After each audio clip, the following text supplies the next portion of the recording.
सुकिंदारे नियारा बासी रथयात्रा। सुकिंदारे बासी रथयात्रा एक नियारा परंपरा।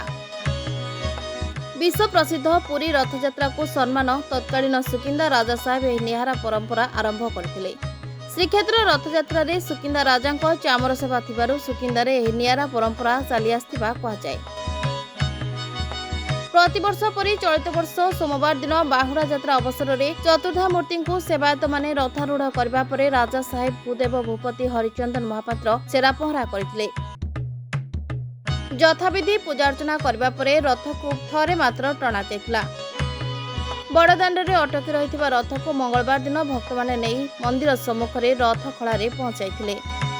रथ टणा समय विशिष्ट प्रवचक विद्याधर पृष्टि और वंशीधर परिड़ा भक्त मानकु जगन्नाथ चेतना शुणाइबा सह प्रमोद कुमार ओझा भजन माध्यम रे भक्त मानकु उत्साहित करथिले। स्थानीय देवतर विभाग मुख्य तथा तहसीलदार दमयंती साहू यात्रा रे शांति श्रृंखला और ट्राफिक समस्या नियंत्रण पई समस्त व्यवस्था तदारख करथिले। जाजपुर अतिरिक्त जिलापाल नवकृष्ण जेना, कलिंगनगर अतिरिक्त आरक्षी अधीक्षक एस टपे, अतिरिक्त तहसीलदार प्रियरंजन जेना, बीडीओ अभिषेक स्वाई प्रमुख उपस्थित रही परिस्थिति अनुधान करथिले। चलित वर्ष नूतन विग्रह स्थापन होइतिबारु प्रभुଙ୍କ दर्शन पई 50,000 रु ऊर्ध्व पुरुष और महिला भक्तଙ୍କ समागम होइतिला। Bureau report Rainbow media.